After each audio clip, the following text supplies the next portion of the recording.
just got our new rolling grill brush baskets right here. Sorry, not brushes, our rolling grill baskets, I should say.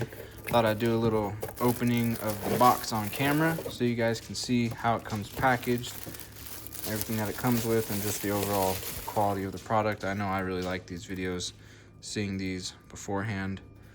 Let's see, I think the other one dumps out. Yeah, so there's one basket right there.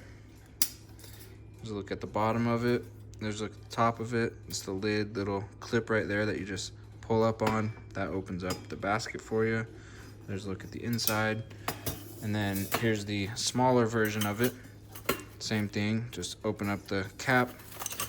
And then on the inside of this one, we've got the handles and stuff and some additional bubble wrap. So let's see, handles wise,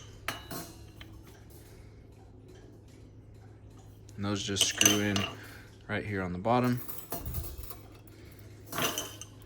And then that's everything that comes in the box. So happy with the quality right here. It's not like easy to squeeze it and it just like what do you call it, it's solid, it's sturdy. It doesn't just like break to the touch or compress all the way down. So good strong baskets right here.